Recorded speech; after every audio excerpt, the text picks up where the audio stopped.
तो ये चीज़ आपको मतलब मैंने बता दी ऑलरेडी, है ना, और हम लोग ने इसको डिस्कशन कर ही लिया था। अब अगला पार्ट हम लोग देते हैं श्रम रोजगार कौशल विकास और उद्यमिता। बेसिकली एक ऑल इंडिया सर्वे हो रहा है। ऑल इंडिया सर्वे, अब देखिए इसमें आपको क्या ध्यान में रखना है पहले वो बता देता हूँ, उसके बाद आगे हम लोग इसको समझ के आगे बढ़ेंगे। आपको ध्यान में ये रखना है कि ये कुछ श्रम ब्यूरो ने 5 अखिल भारतीय सर्वेक्षण डिसाइड किया। तो जनरली क्वेश्चन यही पूछ सकता है सीधे सीधे कि हाल में प्रवासी भारतीयों का अखिल भारतीय सर्वेक्षण किसके द्वारा किया जा रहा है। ठीक है, पेशेवरों द्वारा सृजित रोजगार पर अखिल भारतीय सर्वेक्षण किसके द्वारा किया जा रहा है ना। घरेलू कामगार पर, ठीक है, अखिल भारतीय सर्वेक्षण किसके द्वारा दिया जा रहा है। और इसमें ध्यान रखिएगा कि घरेलू कामगारों पर जो अखिल भारतीय सर्वेक्षण है जो कि श्रम ब्यूरो द्वारा किया जा रहा है, ये पहला सर्वेक्षण है, प्रथम बार आयोजित सर्वेक्षण है, तो ये महत्वपूर्ण हो जाता है। ठीक है, अखिल भारतीय त्रैमासिक स्थापना आधारित रोजगार सर्वेक्षण, बेसिकली इसको इंग्लिश में बोलते हैं ऑल इंडिया, है ना, क्वार्टरली इस्टेब्लिशमेंट, ठीक है, इस्टेब्लिशमेंट बेस्ड एम्प्लॉयमेंट सर्वेक्षण। ठीक है, इन सर्वे, बेसिकली ये जो इंग्लिश मीडियम वाले हमारे लोग देख रहे हैं वो ध्यान रखिएगा, स्थापना का मतलब इस्टेब्लिशमेंट, है ना। तो इस्टेब्लिशमेंट बेस्ड जो हम कह सकते हैं एम्प्लॉयमेंट जो सर्वेक्षण है वो भी किसके द्वारा किया जाए, श्रम ब्यूरो द्वारा। तो ये 5 सर्वेक्षण बेसिकली आपको ध्यान रखना है कि श्रम ब्यूरो द्वारा किया जा रहा है। ये यूपीएससी यूपीपीसी से सीधे सीधे पूछ सकता है। ठीक है, डिटेल में हम लोग बस एक बार देख लेंगे और बहुत कुछ इसमें काम का नहीं है। एक चीज़ जो आपको ध्यान में और रखनी है कि जैसे कंज्यूमर प्राइस इंडेक्स, आपको पता होगा सीपीआई बहुत सारे तरीके का होता है।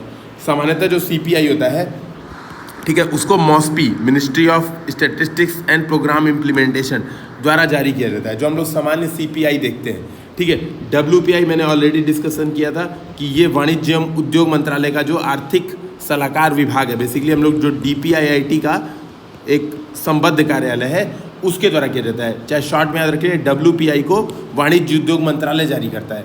ठीक है, अब आप समझेंगे कि ये जो सीपीआई है, सीपीआई कई तरह का होता है, और सीपीआई में जिसमें वर्कर आ जाए, जिसमें एक वर्कर आ जाए, जैसे rural worker, urban worker, industrial labourer, जिसमें ये वर्क से रिलेटेड चीज़ आ जाए, वो ध्यान रखना है कि वो श्रम ब्यूरो क्या है, ये श्रम ब्यूरो द्वारा जारी किया जाता है। तो एक महत्वपूर्ण बात और है, और श्रम ब्यूरो किसके अंतर्गत आता है, श्रम एवं रोजगार मंत्रालय के अंतर्गत आता है।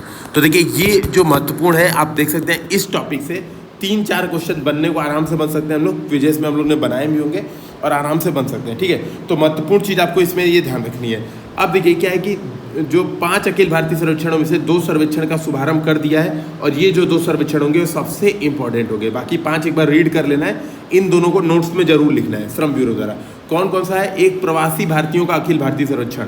आपको पता होगा कि कोविड-19 के समय क्या होता, बहुत ज़्यादा प्रॉब्लम हो रही थी। ठीक है, प्रवासी भारतीय कहाँ जा रहे हैं, कहाँ आ रहे हैं, है ना, ये तो इस पर एक प्रवासी श्रमिक, है ना, इस पर एक सर्वेक्षण है, सबसे इंपॉर्टेंट है। और तीसरा all India quarterly establishment based employment survey, जो मैंने बताया नीचे, वो 2 महत्वपूर्ण है। ठीक है, ये चीज़ आपको ध्यान में रखिएगा।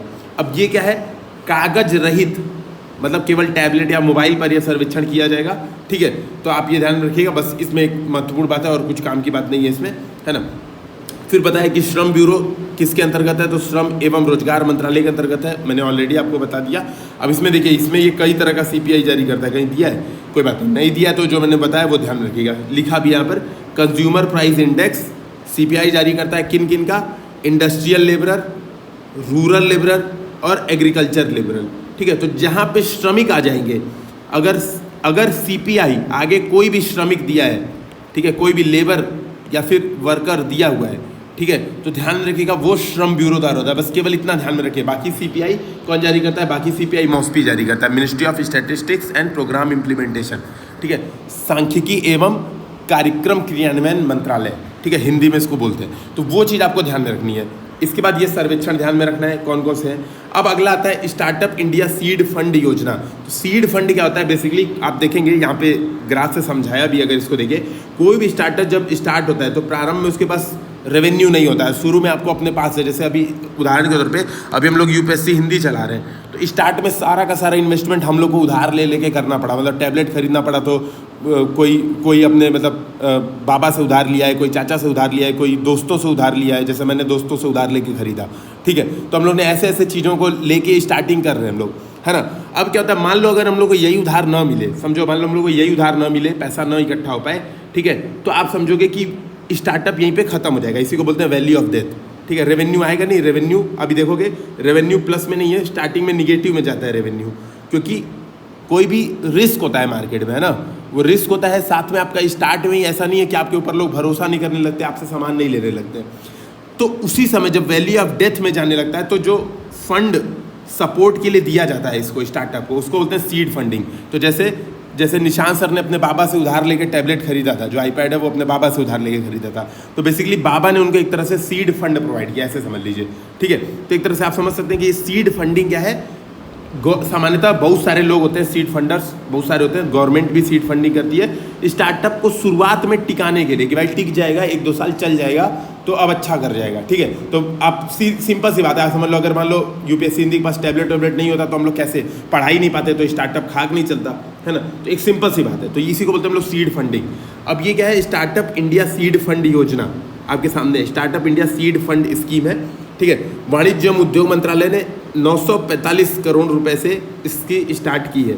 ठीक है, इसकी स्टार्ट की है।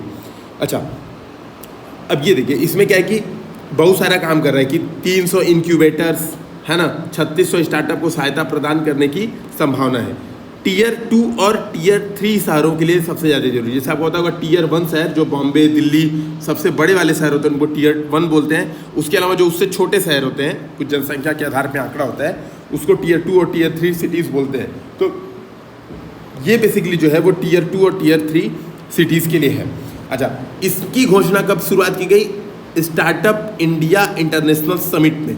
ठीक है, ध्यान में रखिएगा, स्टार्टअप इंडिया इंटरनेशनल समिट के दौरान की गई। अब देखिए, यूपीपीसीएस के कान यहीं पे खड़े हो जाएंगे और यूपीपीसीएस में यही पूछेगा, हाल में ही स्टार्टअप इंडिया इंटरनेशनल समिट प्रारंभ, यही क्वेश्चन ही है पूरा, ध्यान में रखिए सब लोग, यूपीपीसीएस शॉर्ट नोट्स यहीं से बना लेना है। प्रारंभ स्टार्टअप इंडिया इंटरनेशनल समिट कहाँ पे किया गया था, तो दिल्ली, ये दिमाग में आपको रखना है, दिल्ली। अब देखिए, एक महत्वपूर्ण बात मैं बता देता हूँ, अगर यूपीपीसीएस में आपसे ऐसा कोई क्वेश्चन पूछता है कि कहाँ ये चीज़ हुई थी, ये चीज़ हुई थी, और आपको अगर आता है, जैसे मान लो आपको ऑप्शन आता है, तब तो ठीक है, तब तो आप जो आ रहा है वही सही करोगे। मान लो आपको ऑप्शन नहीं आता है, तो एक तकनीकी गेस बता रहा हूँ, अगर ऑल इंडिया लेवल पे पूछे तो दिल्ली टिक कर देना, यूपी लेवल पे पूछे तो लखनऊ टिक कर देना, आंख बंद करके। सामान्यतः मैंने 2019 के पेपर में देखा था तो सामान्यतः सही हो गया था, 18 वाले में भी सही हो जा रहा था। तो ऑल इंडिया लेवल पे अगर कोई चीज़ आपको नहीं समझ में आ रही कि कहाँ हुई थी, तो दिल्ली टिक कर देना। ठीक है, और यूपी लेवल पे अगर कोई समिट पूछे, है ना, जैसे इन्वेस्टर समिट या फिर कुछ ऐसा पूछे, तो लखनऊ टिक कर देना। अगर नहीं पता है तो अब पता है, जैसे डिफेंस एक्सपो पता है कि लखनऊ में ही है, मान लो कुछ ऐसा है कि जो नहीं पता है, तो आप दिल्ली लखनऊ टिक करना। पता होगा तो जो पता है वही मानना, ये नहीं कि सर ने कहा है कि दिल्ली लखनऊ ही टिक करना है तो वही करके आना, ये नहीं। ठीक है, तो गड़बड़ हो जाएगा। तो ये बस एक तुक्का मारने का तरीका बता रहा हूँ। अब यही सब है कि ये इसका पात्रता मानदंड बताया है, तो ये सब अपने को कोई ज़रूरत नहीं है, एकदम आंख बंद करके छोड़ते जाइए, कोई मतलब नहीं है। ठीक है, इसमें कोई मतलब नहीं है। बस एक चीज़ ध्यान में रखना है, जो मेंस के लिए अगर आप लोग चाहते हैं तो एक चीज़ ये ध्यान में रखना है कि ये तीनों चीज़ जो लिखा हुआ है, जैसे प्रारंभिक चरण वाले स्टार्टअप के प्रत्ययन और विकास में सहायता के लिए नेशनल सीड फंड की स्थापना की घोषणा बजट 2020-21 में की गई। एक चीज़ ये ध्यान में रख सकते हैं, ठीक है, नेशनल सीड फंड बजट 2020-21 में घोषित किया गया, है ना। दूसरा आप ध्यान में रख सकते हैं कि 10,000 करोड़ रुपए की निधि के साथ स्टार्टअप्स के लिए फंड ऑफ फंड्स की स्थापना की गई है स्टार्टअप इंडिया योजना के तहत। तो फंड्स ऑफ फंड, ठीक है, फंड को फंड देने वाला फंड है, ऐसा समझ लो, पता नहीं क्या क्या है, या कुछ भी है, मतलब है कुछ। और ध्यान में रखना ये सबसे इंपॉर्टेंट है, जो यूपीएससी यूपीपीसीएस दोनों के लिए इंपॉर्टेंट है। विश्व का तीसरा सबसे बड़ा स्टार्टअप इकोसिस्टम है भारत में, लगभग 38 यूनिकॉर्न। और ये ध्यान रखना, अब देखो ये यूनिकॉर्न क्या होता है, समानता ये भी एक प्रश्न बन सकता है, यूपीपीसीएस में यही पूछ सकता है कि यूनिकॉर्न से तात्पर्य क्या है। तो यूनिकॉर्न आपको पता होगा कि एक शिव की मुद्रा थी, जो बहुत पुराना एक एकल सिंगी वाला एक हिरन था ना, उसी को बोलते थे ना यूनिकॉर्न। कमेंट सेक्शन में आप लोग बताइएगा एक बार, है ना। लेकिन यहाँ पे यूनिकॉर्न का मतलब वे स्टार्टअप होते हैं, ठीक है, तकनीकी भाषा में यूनिकॉर्न का मतलब वे स्टार्टअप होते हैं जिनकी फंडिंग $1 बिलियन, जिनके पास $1 बिलियन का जिनका मार्केट मतलब आप कह सकते हैं रेवेन्यू नहीं, उसको क्या बोले, वर्थ, जिनकी मार्केट वर्थ, है ना, $1 बिलियन से अधिक के हो जाते हैं, तो उनको बोलते हैं यूनिकॉर्न, है ना। तो यूनिकॉर्न दिमाग में आपको रखना है कि 38 यूनिकॉर्न 2019 तक है। ये सबसे बड़ा एक स्टेटमेंट सीधे ये दे देगा, जैसे कथन एवं कारण ही दे देगा, ठीक है, कथन एवं कारण दे देगा कि भारत में विश्व में तीसरा सबसे बड़ा स्टार्टअप इकोसिस्टम है, कारण भारत में युवाओं की आबादी सबसे ज़्यादा है। ऐसा कुछ कथन कारण दे देगा, आप सोचते रहो, है ना। इसमें आदमी हमेशा कंफ्यूज होता है कि ए मारे कि बी मारे, मतलब अब ये आपकी मर्जी, जो मन करे वो टिक करना। ऐसे क्वेश्चंस बन सकते हैं। तो महत्वपूर्ण बात आपको दिमाग में हमेशा जब आप कोई टॉपिक पढ़िए, ठीक है, देखिए दोस्तों, ये सबसे महत्वपूर्ण आपको दिमाग में चीज़ें रखनी है। कोई भी टॉपिक आप पढ़ेंगे तो उससे क्वेश्चन क्रिएट करते रहिए। क्वेश्चन क्रिएट करने से क्या होगा, आपका दिमाग खुलेगा, है ना। अभी मैं बता रहा हूँ कि मतलब मेरे जो नोट्स हैं, मैंने 100 पेज के जो नोट्स हैं, ठीक है, मैंने बनाए थे, मतलब 2020 में बनाए थे, 2021 में अभी तक मैंने नोट्स नहीं बनाए। मैंने अभी तक उसको रिवीजन भी इस बार नहीं किया। जैसे आप लोगों से बहुत सारे लोग होते होंगे, डरते होंगे कि यार क्या कहते हैं, रिवीजन नहीं किया, अभी हम 1 महीना और रिवीजन करेंगे, 5 साल और रिवीजन करेंगे, तब जाके 6वें साल एग्ज़ाम देंगे। अभी मेरा नोट्स तैयार हो गया है, या मेरा नोट्स अभी बहुत सुंदर राइटिंग में नहीं बना है, इसको जब हम 3-4 साल सुंदर राइटिंग में बना लेंगे तब हम रिवाइज़ करेंगे, फिर जाके एग्ज़ाम देंगे। मैंने अपने वो 100 पेज के भी नोट्स में बैठा था पढ़ने, 15-20 पेज रिवाइज़ कर पाया था। लेकिन मैंने क्या किया, रैंडम एक टेस्ट पेपर उठाया, आज टेस्ट दिया, मेरे 67 फुल टेस्ट में अपने आप सही हुए, है ना। क्योंकि सबसे बड़ी बात है, मेरे दिमाग में लोड ही नहीं। अब देखो 67 जनरली कट ऑफ क्लियर होता है, हालांकि ये मेरे लिए अच्छा नहीं है। सामान्यतः मैं 70+ ही सही करता हूँ। 3 भी कम सही होने का मतलब मेरे लिए बहुत बेइज्जती की बात है, और मतलब मैं अब बहुत एफर्ट करने वाला हूँ। मतलब ये मैं घमंड से नहीं बोला हूँ कि मैंने नोट्स नहीं रिवाइज़ किए, करना है मुझे रिवाइज़, तो अब मैं करूँगा, मतलब पगला के अब नोट्स अपने रिवाइज़ करूँगा। तो मैं आपको ये बताना चाह रहा हूँ कि यार ये जो चीज़ें हैं ना, जब आप पढ़ो, अब ये क्यों मेरा मतलब 67 सही हो गया जबकि मैंने बहुत कम रिवाइज़ किया था, क्यों? क्योंकि मैं जब भी कोई टॉपिक पढ़ता हूँ, जब आप लोग के सामने ये डिस्कशन भी कर रहा हूँ, तो अपने दिमाग में क्वेश्चन क्रिएट करते जा रहा हूँ। 5 साल 10 साल के पेपर मेरे दिमाग में रटे हुए हैं, उसी के हिसाब से मैं क्वेश्चन क्रिएट करते जा रहा हूँ, बनाते जा रहा हूँ, बोल रहा हूँ कि देखो ये टॉपिक में ये चीज़ इंपॉर्टेंट है, ये चीज़ इंपॉर्टेंट है, ये चीज़ इंपॉर्टेंट है। क्योंकि देखो PT 365 तो सबके पास अवेलेबल है ही, है ना, लेकिन यार फिर भी सेलेक्ट कुछ ही लोग होते हैं। तो क्या कारण है, यही है, आप देख पाओगे। अगला है एग्रीकल्चर इंफ्रास्ट्रक्चर फंड। अब एग्रीकल्चर इंफ्रास्ट्रक्चर फंड है, ये कब, इसको देखिएगा, इसमें कुछ महत्वपूर्ण बात नहीं है, पहले से ही चला आ रहा है एग्रीकल्चर स्टार्टअप, जो एग्रीकल्चर इंफ्रास्ट्रक्चर फंड है। ध्यान क्या रखना है, ये किस मंत्रालय के अधीन है, तो कृषि और किसान कल्याण मंत्रालय के अधीन है एग्रीकल्चर इंफ्रास्ट्रक्चर फंड। अच्छा देखो, नाम से ही अलग अलग कर लो एक बार, है क्या समझा देता हूँ, फिर आगे देखते हैं हम लोग काम की चीज़। एग्रीकल्चर, कृषि इंफ्रास्ट्रक्चर फंड, यानी कृषि के लिए अवसंरचना। कौन कौन सी अवसंरचना होती है, सिंचाई होती है, कोल्ड स्टोरेज होती है ना, परिवहन, ये सब होता है। तो ये बनाने के लिए एक फंड बनाया गया है, और वो कई लोगों को उधार देगा, ऋण देगा, है ना, इक्विटी देगा, ये सब करेगा, उधार देगा। अब ये बनाया गया किसके अंतर्गत, जो महत्वपूर्ण है, सबसे महत्वपूर्ण यही वाली लाइन है, ध्यान रखना, सबसे महत्वपूर्ण ये वाली लाइन है। इसके अलावा इसमें बहुत कुछ इंपॉर्टेंट नहीं है, हम लोग रीड करके एक बार देखते जाएंगे। ध्यान में रखना, कृषि किसान कल्याण मंत्रालय के अधीन है। दूसरा, केंद्रीय क्षेत्र की योजना है। जैसे यूपीएससी में यही स्टेटमेंट पूछेगा कि पहला, ये केंद्रीय क्षेत्र की योजना है, तो एकदम सही बात है, एग्रीकल्चर इंफ्रास्ट्रक्चर फंड केंद्रीय क्षेत्र की योजना है। और ये क्या करेगा, ब्याज अनुदान और क्रेडिट गारंटी के माध्यम से दीर्घकालिक ऋण वित्त पोषण की सुविधा उत्पन्न करे। जैसे ये बेसिकली सीधा कैश नहीं दे रहा है, समझिएगा, ये सीधा कैश नहीं दे रहा है किसी को। ये कह रहा है कोई एक्स इंसान है, वो बैंक से लोन लेके एग्रीकल्चर का इंफ्रास्ट्रक्चर क्रिएट कर रहा है, मान लो कोल्ड स्टोरेज क्रिएट कर रहा है।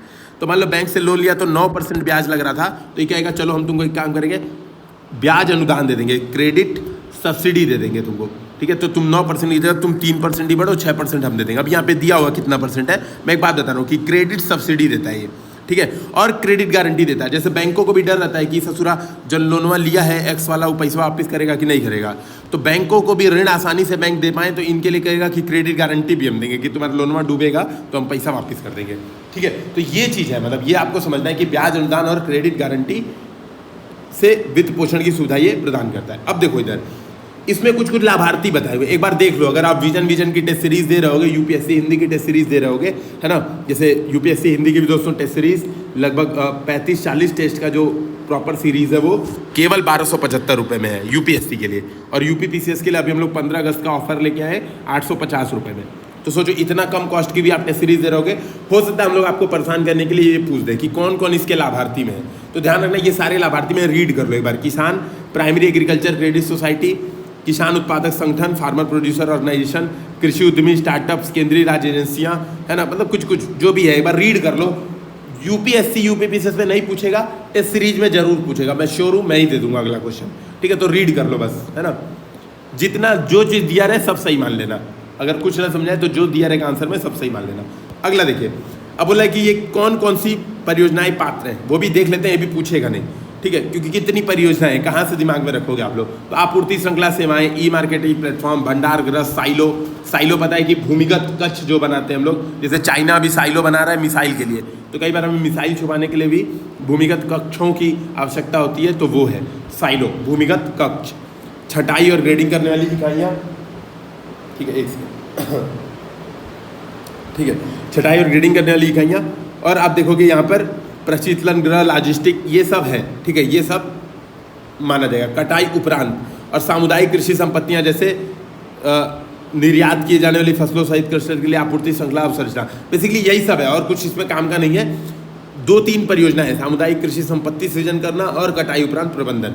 इसमें क्या है कि एग्रीकल्चर इंफ्रास्ट्रक्चर फंड के अंतर्गत बैंकों और वित्तीय संस्थाओं द्वारा 1 लाख करोड़ रुपए का ऋण दिया जाएगा, ध्यान रखना, ठीक है। 3% की इंटरेस्ट सबवेंशन होगा, मैंने ऑलरेडी बताया कि 7 वर्षों तक ऑलरेडी बताया कि इंटरेस्ट सबवेंशन क्या होता है। तो आपका इंटरेस्ट मान लो बैंक 9% ले रहा है, तो अब आपको 6% ही देना पड़ेगा, 3% गवर्नमेंट खुद दे देगी, 7 वर्षों के लिए आपको मिल जाएगा, ठीक है। तो ये बात आप देख पाओगे, ये है। अब ये कह रहा है कि कृषि अवसंरचना को व्यापक श्रेणियों में विभाजित किया जा रहा है, जैसे बीज, खाद, कीटनाशक, उपकरण यानी इनपुट, संसाधन यानी जो सिंचाई संरचना है, भौतिक अवसंरचना यानी परिवहन, भंडारण, ये सब जरूरत नहीं है, बस देखते जाओ कि ये सब कृषि संरचना के अंतर्गत आता है, ठीक है। ये एक चीज़ ध्यान में आप लोग रख लेना, 2020 से लेके 2030 तक UP PCS important,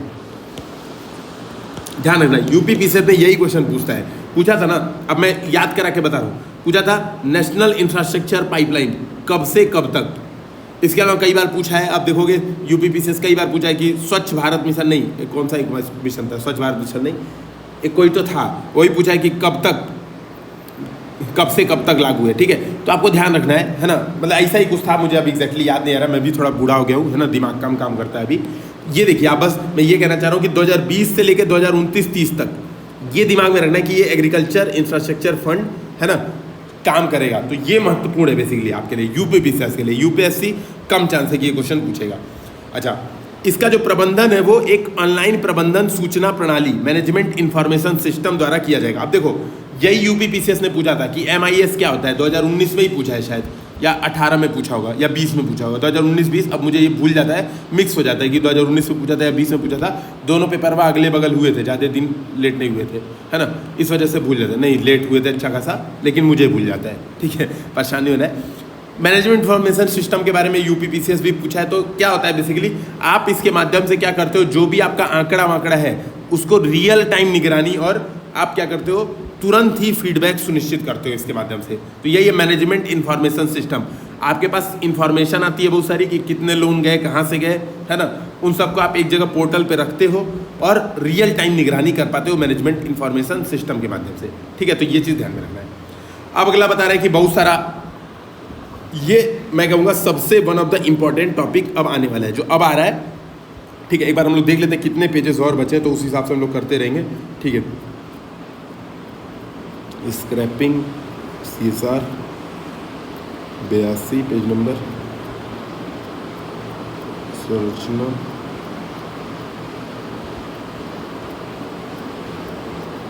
page number 91, भाई ख़त्म हो जा, 92, पेज नंबर 92 तक हम लोग को करना है। तो देखते हैं, हम लोग इसको अभी ख़त्म ही करते हैं, कोशिश करेंगे, ठीक है, कि ये ख़त्म ही हो जाए, ताकि आप लोग को अब इकोनॉमिक्स से मुक्ति मिले। यार बहुत दिन हो गया, नहीं देखते हैं, या फिर क्या करेंगे, 75 है तो 85 तक कर लेते हैं, 7 पेज अगले दिन कर लेंगे, ये कर लेते हैं 2 टुकड़ों में, और मतलब आखिरी बस 2 क्लास और इसको झेलना है। तो देखो, उर्वरक उपयोग, ये आंकड़ा आपका महत्वपूर्ण है। अब क्या है, आप इधर देखो थोड़ा सा, पहले तो ट्रेंड, मैंने कहा था इकोनॉमिक्स जब पढ़ना है तो इकोनॉमिक्स पढ़ते समय ट्रेंड देखना है, ठीक है, मैंने ये बात समझाई थी कि ट्रेंड देखना इकोनॉमिक्स से। तो देखो आप, 2015-16 में 136 किलोग्राम पर हेक्टेयर यूज होता था, उसके बाद घटा है, फिर बढ़ के अभी 132 गया। तो अगर प्रश्न में पूछे पिछले 5 वर्षों में उर्वरक की खपत लगातार घटी है या बढ़ी है, तो क्या करोगे, दोनों गलत है। अच्छा, पिछले 4 वर्षों में बोले तो बढ़ी है, देखो पिछले 4 वर्षों में बढ़ी है, रेगुलर ट्रेंड देखो बढ़ी है, लेकिन 5 वर्षों में पूछ देगा तो पहले वर्ष से घटी है फिर बढ़ी है। तो ये आपको दिमाग में रखना है, ठीक है। फर्टिलाइजर, अब इधर देखो आप थोड़ा सा, कि ये बताए कि NPK भारत में सबसे ज़्यादा यूज होता है, ठीक है।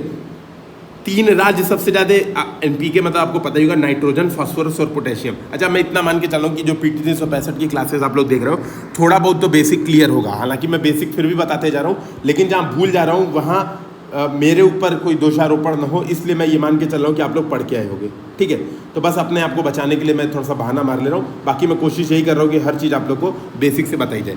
तो ये देखो, एनपीके भारत में नाइट्रोजन, फास्फोरस और पोटेशियम, इनका यूज़ होता है। तीन राज्य कौन कौन से हैं? पुडुचेरी, तेलंगाना और पंजाब, जो सबसे ज़्यादा यूज़ करते हैं उर्वरक।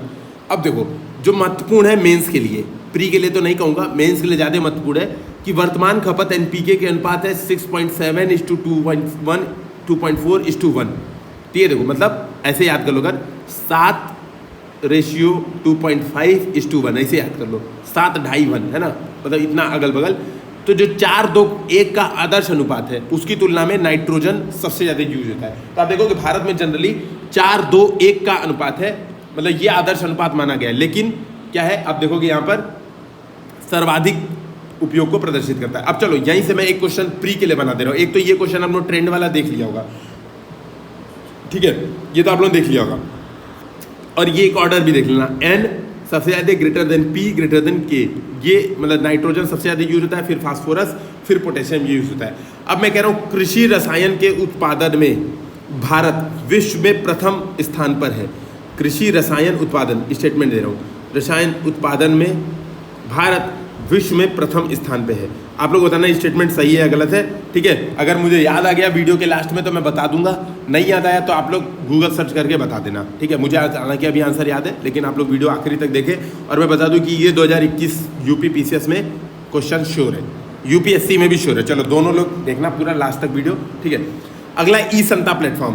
तो टेस्ट सीरीज जो लोग दे रहे हैं भैया याद रख लो, ई संता प्लेटफॉर्म पूछा जाएगा टेस्ट सीरीज में कि हाल ही में चर्चा रहा है ई संता प्लेटफॉर्म क्या है। तो ध्यान रखना, ये इलेक्ट्रॉनिक मार्केट है। ई मतलब इलेक्ट्रॉनिक मार्केट, ठीक है। और संता क्या है, तो वो सांता क्लॉज वाले संता नहीं है जो 25 दिसंबर को आने वाले हैं। ये है एक तरह का, आप समझ लो, मतलब मैं अगर शॉर्ट में बताऊं तो जलीय कृषि, जो जलीय कृषि होती है, अभी हम लोग पढ़ के इसको देख भी लेंगे क्या है, जलीय कृषि का ऑनलाइन मार्केट सृजित हो सके उसके लिए प्लेटफॉर्म बनाया गया। तो ई संता क्या है, गिफ्ट दे रहे हैं, ऐसे समझ लो, गिफ्ट दे रहे हैं किसको, जलीय कृषि वालों को। अब फुल फॉर्म पढ़ लेते हैं तो समझ में आ जाएगा। Electronic solution for augmenting NaCSA farmer trade in aquaculture, e Santa. अब नाक्सा क्या है, नाक्सा है जलीय कृषि में national centre for sustainable aquaculture. तो national centre for sustainable aquaculture ये है, ठीक है, नाक्सा। और नाक्सा फार्मर्स जो है, जो सस्टेनेबल एग्रीकल्चर वाले जो फार्मर्स हैं, उनका जो उत्पादन करते हैं उनका व्यापार आसान हो जाए, इसके लिए ई संता प्लेटफॉर्म किसने शुरू किया, वाणिज्य एवं उद्योग मंत्री ने शुरू किया। तो ये चीज़ भी ध्यान में रखनी है, ठीक है। बेसिकली क्या है वही बताया, इलेक्ट्रॉनिक बाजार है ई संता, जलीय कृषि करने वाले किसानों और निर्यातकों को आपस में जोड़ने के लिए एक मंच प्रदान करता है। बेसिकली एक कृषक है, एक निर्यातक है, ई संता प्लेटफॉर्म दोनों को इंटीग्रेट करेगा। यहाँ जाओ सामान बेचो खाओ, ठीक है, बेसिकली वही चीज़ है। ये बात हो गई। वाणिज्य उद्योग मंत्रालय के तहत MPED की एक विस्तार शाखा है। अब तो मरीन प्रोडक्ट एक्सपोर्ट, ये ध्यान में रखना, marine product export development authority वाणिज्य उद्योग मंत्रालय के अंतर्गत है। इसी तरह मैं एक क्वेश्चन और पूछ देता हूँ, आपको बताना, APEDA agriculture product export and development authority, APEDA बोलते हैं, ये किस मंत्रालय का अधीन है। ऑप्शन 1 यूपीएससी का क्वेश्चन है इस बार, नहीं यूपीपीसीएस, चलो यूपीएससी मान लो। ऑप्शन 1 है कृषि, ऑप्शन बी वाणिज्य उद्योग मंत्रालय, ऑप्शन सी वित्त मंत्रालय, ऑप्शन सी मोदी जी के अंदर डायरेक्ट आते हैं, ठीक है। तो ये 4 ऑप्शन है आपके अंतर्गत, बताइए इसका सही आंसर क्या है। अगला है मधु क्रांति पोर्टल, ठीक है, मधु क्रांति पोर्टल या हनी कॉर्नर। अब देखो मधु क्रांति क्या है ना, यहाँ पे समझते रहो, राष्ट्रीय मधुमक्खी पालन एवं शहद मिशन के तहत, ठीक है, national bee keeping and honey mission के तहत राष्ट्रीय मधुमक्खी बोर्ड की एक पहल है, ठीक है, ध्यान रखना, ये राष्ट्रीय मधुमक्खी बोर्ड की एक पहल है, नेशनल बी कीपिंग बोर्ड की एक पहल है, ठीक है। अब आपको एक चीज़ ध्यान में रखनी है कि ये बेसिकली कर क्या रहा है, कुछ नहीं है। देखो इसके वेबसाइट आप खोलना, ठीक है, नेशनल हनी मिशन जो है ना, हनी मिशन, इसकी वेबसाइट खोलना तो आप देखोगे यहाँ पर क्या है, बेसिकली ये कह रहा है कि ये बता रहा है कि ये वाला जो शहद है वो कहाँ से आया है, कौन है वो कहाँ से वो आया है, वही वाला, ठीक है, जो गाना है ना बाहुबली वाला, वही बात ये बता रहा है कि कौन सा स्रोत है। मतलब नहीं होता है कि हिमालयन शहद है या फिर ये उत्तर प्रदेश के तराई इलाके का शहद है। तो बेसिकली शहद की वैरायटी कहाँ से आया, उसकी प्योरिटी है कि नहीं। तो शहद एवं अन्य मधुमक्खी उत्पादों के ट्रेसिबिलिटी स्रोत को पता करने के लिए ऑनलाइन पंजीकरण हेतु विकसित किया जा रहा है। ठीक है, तो सीधी बात है, आद्योपांत रिकॉर्ड रखेगा, मिलावट और संदूषण की जांच करेगा। ठीक है, कि भाई सही जगह से आ रहा है कि नहीं आ रहा है। ठीक है, तो जैसे आजकल पता है कि कुछ बड़े बड़े लोग हैं वो भी शहद मिलावटी बेच रहे हैं, ऐसा न्यूज़ में है, मुझे नाम नहीं पता है ना। तो उन लोग से बचाव के लिए है बेसिकली। अगला देखते हैं हम लोग, है ना। अच्छा, एक चीज़ आप लोग और ध्यान में रखनी है, किस मंत्रालय के अधीन है ये, नेशनल बी कीपिंग बोर्ड, ये चीज़ आप लोग को देख लेना है। ठीक है, तो ये देखो, ये बहुत इंपॉर्टेंट होता है। जब भी हम लोग PT 365 पढ़ते हैं, अगर आप लोग ऐसे नहीं देखोगे, ठीक है, तो आप लोग को थोड़ा थोड़ा प्रॉब्लम हो सकता है ना। तब आप लोग को थोड़ा बहुत प्रॉब्लम हो सकता है कि यार पता ही नहीं चलेगा आप लोगों की। जैसे जनरली ये क्वेश्चन पूछ देता है कि नेशनल बी कीपिंग बोर्ड किस मंत्रालय के अधीन है, तो आप लोग को ध्यान रखना ये है, कृषि एवं किसान कल्याण मंत्रालय के अधीन है। कृषि किसान कल्याण मंत्रालय के अधीन है। ये यूपी, इन लोग को दे देना चाहिए यार, ये चीज़ें है ना, यहीं पे बगल में दे देते तो मेरे पढ़ाने के लिए आसान हो जाता। लेकिन ठीक है, आप लोग ध्यान में रखते रहो, है ना। अच्छा, इसका पिछला वाला क्वेश्चन क्या था, मैंने ये पूछा था एपीडा, तो एपीडा ध्यान में रखना वाणिज्य एवं उद्योग मंत्रालय के अधीन है। ठीक है, तो ये भी ध्यान में रखना, ये भी क्वेश्चन हो गया। और क्या पूछा था, उर्वरक वाला भी बता दे रहा हूँ, उर्वरक है भारत 5वें नंबर पे। ठीक है, लेकिन आप लोग कंफर्म करोगे भारत 5वें या चौथे नंबर पे, यार मैं थोड़ा कंफ्यूज हो रहा हूँ, चौथे या 5, मतलब प्रथम नहीं है, कुल मिलाकर के उसका आंसर गलत है। भारत प्रथम नंबर पे नहीं है, चौथे या 5वें नंबर पे कृषि रसायन के उत्पादन में भारत है। ठीक है, तो ये आप लोग को ध्यान में रखना है। अब हनी कॉर्नर क्या है, ये बेचेगा। हनी कॉर्नर मतलब एक दुकान है ऑनलाइन, ठीक है, ऑनलाइन नहीं, ये नाफेड वाली जो दुकानें हैं उनके स्टोर पर शहद बिक्री करेगा। बेसिकली एक दुकान है ना बड़ी सी, तो वहाँ पे एक छोटा सा हनी कॉर्नर खोल देंगे, यही। ठीक है, तो ये बेसिकली आप देखो बड़े बड़े मॉल में होता है ना, छोटे छोटे जाओगे तो देखोगे लिपस्टिक या फिर बड़े बड़े छोटे छोटे शोरूम रहते हैं, है ना। मतलब बड़े से मॉल में बीच में अचानक से तो कॉर्नर होता है, जैसे चाय की दुकान लगी रहती है, तो बेसिकली वही सब है ना। अब अगला देखते हैं, मरीन प्रोड्यूस, वही वाला जो एमपीडा है यहाँ पर जो नक्शा चला रहा था, national centre for sustainable aquaculture जो चला रहा था, marine products export development authority. ठीक है, मुझे लग रहा है स्पीड सही है ना, आप लोगों को समझ में आ रहा होगा। अब चीज़ें हैं ही इतना, तो क्या कर सकते हैं। इसने क्या किया है, एक सफरी नामक एक एंटीबायोटिक मुक्त प्रमाणन योजना शुरू की है। शफरी क्या होता है, एक संस्कृत शब्द है जिसका अर्थ है कि एक उच्च गुणवत्ता का पदार्थ, मानव भोग के लिए उच्च गुणवत्ता का मछली, उसको बोलते हैं हम लोग शफरी। अब क्या है कि शफरी नामक एक प्रमाणन योजना शुरू की है, किसने, एमपीडा ने, ये ध्यान रखना है, एमपीडा ने शुरू की है शफरी नामक, ठीक है, प्रमाणन योजना। और किसका प्रमाणन कर रही है, उत्तम जलीय कृषि पद्धतियों को अपनाने वाली हैचरियों का प्रमाणन कर रही है। मतलब ये जो हैचरियाँ हैं उत्तम जलीय कृषि पद्धतियाँ अपना रही हैं। ठीक है, ये चीज़ आप लोग को ध्यान में रखना है। ठीक है, अब इसमें क्या है कि इसमें 2-3 घटक हैं, ये सब मुझे लगता नहीं है ध्यान में रखना है, ये चीज़ चाहो तो आप लोग ध्यान में रख लो। जैसे एपीडा, जो एपीडा है अभी मैंने बताया था, ये भी वाणिज्य उद्योग मंत्रालय के अंतर्गत है, ये भी एक सांविधिक संस्थान है। तो हो सकता है प्रश्न यही पूछ दे कि एपीडा के संदर्भ में निम्नलिखित कथनों पर ध्यान दो। पहला, ये एक सांविधिक निकाय है। दूसरा, ये कृषि एवं किसान कल्याण मंत्रालय के अधीन आता है, तो ध्यान रखना है, गलत है दूसरा स्टेटमेंट। या वाणिज्य एवं उद्योग मंत्रालय के अधीन आता है, ठीक है, कृषि एवं किसान कल्याण मंत्रालय के अधीन नहीं आता है। उसी तरह से एमपीडा एक सांविधिक निकाय है, ठीक है, वाणिज्य एवं उद्योग मंत्रालय के अंतर्गत ये आता है। ठीक है, दिमाग में रखना। क्या करता है ये, समुद्री उत्पादों के निर्यात को प्रोत्साहन देता है। ठीक है, अगला हम लोग देखते हैं प्रोडक्शन लिंक इंसेंटिव स्कीम्स। अब देखिए शॉर्ट में समझ लीजिए, नाम ये प्रोडक्शन लिंक इंसेंटिव, मतलब कोई कंपनी है जितना प्रोडक्शन करेगी उसी आधार पर उसको इंसेंटिव मिलेगा, है ना। अब ये कई तरह से दिया जाता है। एक, मान लो एक कंपनी ए है, वो 1000 मोबाइल उत्पादन कर रही है, तो बोला कि चलो जितना मोबाइल उत्पादन कर रहे हो तो तुमको हम एक काम करेंगे कि जितना रुपए का बेचे मोबाइल, उसका हम 4% तुमको हम दे देंगे साथ, मतलब तुम मोबाइल का कॉस्ट कम कर दो, 4% हम तुमको दे देंगे, तो ये मोबाइल का उत्पादन बढ़ जाएगा। दूसरा है, पहले तुम अगर 100 बेचते थे, अब तुम अगर 1000 बेचोगे तो जो 900 का गैप क्रिएट करोगे, मतलब जितना ज़्यादा बेचोगे, जितना ज़्यादा उत्पादन करोगे, उतना पे हम तुमको सब्सिडी देंगे। तो ये कई तरह का प्रोडक्शन लिंक इंसेंटिव स्कीम होता है। कई क्षेत्रक में भारत में चल रही है, दिमाग में रखना है कौन कौन सी क्षेत्रक में चल रही है। तो देखो, एक टेलीकॉम क्षेत्रक में चल रही है, फार्मास्यूटिकल क्षेत्रक में चल रही है, IT हार्डवेयर क्षेत्रक में चल रही है, ठीक है, खाद्य प्रसंस्करण उद्योग में चल रही है ना, इसकी ये ना 4-5। और एक ये भी आप देखोगे सोलर वोल्टेइक सेल में और वाइट गुड्स में, इन सारे क्षेत्रकों में ये प्रोडक्शन लिंक इंसेंटिव स्कीम चल रही है। तो आपको ये मैंने बता दिया क्या है प्रोडक्शन लिंक इंसेंटिव क्या है। ठीक है, और मंत्रिमंडल ने इसको अनुमोदन किया। अब देखो ये क्या है, वही बोल रहा है, इलेक्ट्रॉनिक क्षेत्र की पीएलआई योजना ने विनिर्माता की वृद्धिशील बिक्री पर 4 से 6% की छूट प्रदान की है। वृद्धिशील बिक्री मतलब इस साल 100 बेच रहे हो तो अगले साल 200 बेचोगे तो ये 100 पे तुमको छूट मिलेगी, अगले साल 300 बेचोगे तो फिर तुमको 100, मतलब हर साल तुम प्रोडक्शन बढ़ा रहे हो। वृद्धिशील जो उत्पादन है उस पर तुमको छूट मिलेगा, ठीक है।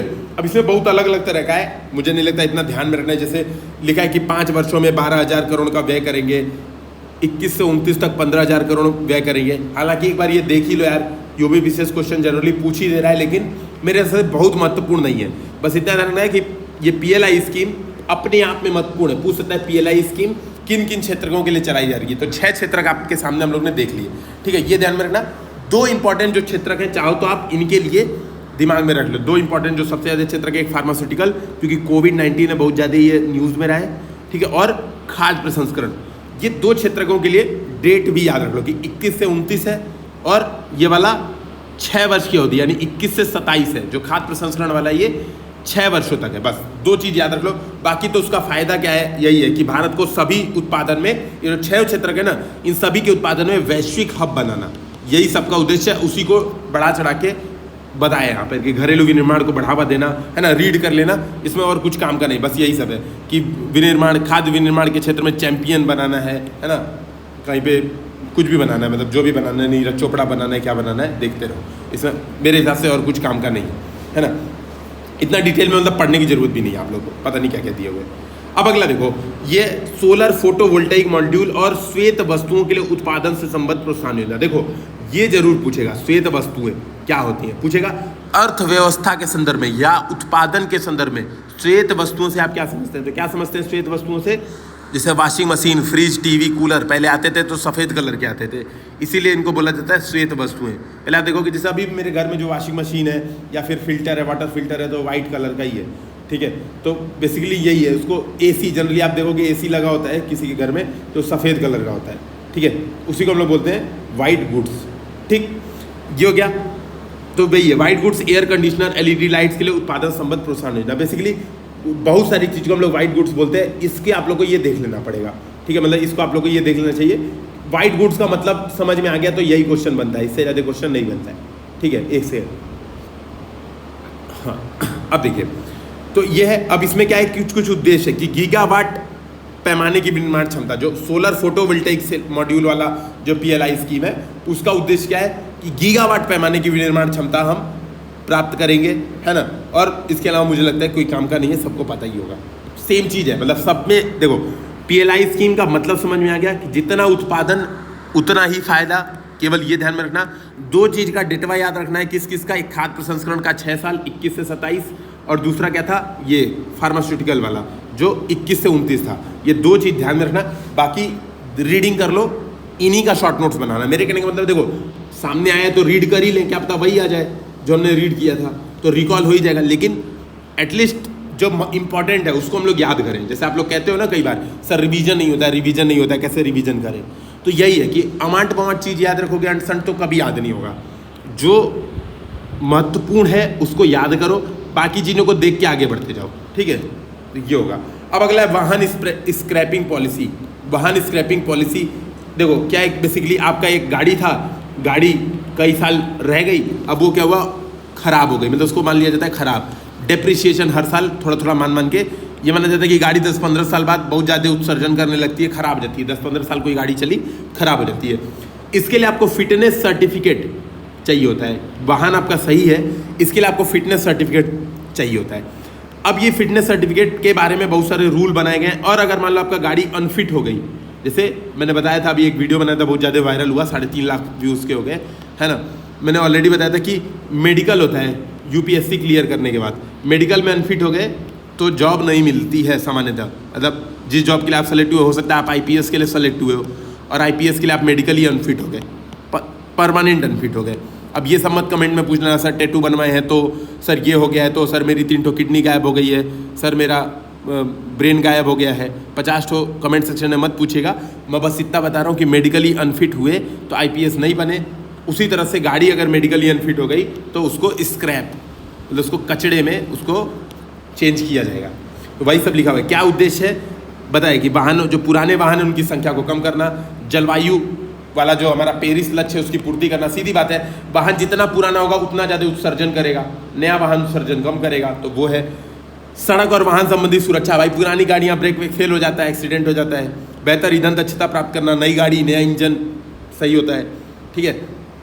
और वाहन स्क्रैपिंग उद्योग, उसको औपचारिक रूप, अभी देखोगे जो वाहन स्क्रैपिंग उद्योग है अनौपचारिक है, तो बहुत ज़्यादा पॉल्यूटेड है, और आप देखोगे कि श्रमिकों को भी सुरक्षा नहीं प्राप्त है, तो इससे क्या होगा, औपचारिक रूप हो जाएगा। और कच्चे माल की उपलब्धता किन के लिए, मोटर वाहन, स्टील और इलेक्ट्रॉनिक्स उद्योग के लिए।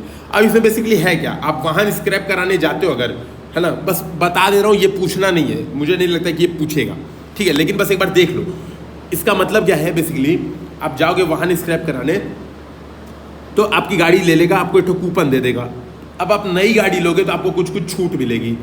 क्या क्या छूट होगी, इस कारण से आप अपनी पुरानी गाड़ी स्क्रैप कराने के लिए तैयार हो जाओगे। नहीं तो क्यों तैयार होगे भाई, इतनी पुरानी गाड़ी क्यों बेचोगे, बेचोगे क्या, बेसिकली उसको मतलब तोड़ फोड़ क्यों करवाओगे उसमें, तो वही है। अच्छा, अब ध्यान क्या रखना है, वाहन स्क्रैपिंग नीति किसने प्रारंभ की, सड़क परिवहन एवं राजमार्ग मंत्रालय ने प्रारंभ की है, ध्यान रखना, ठीक है, ये महत्वपूर्ण है।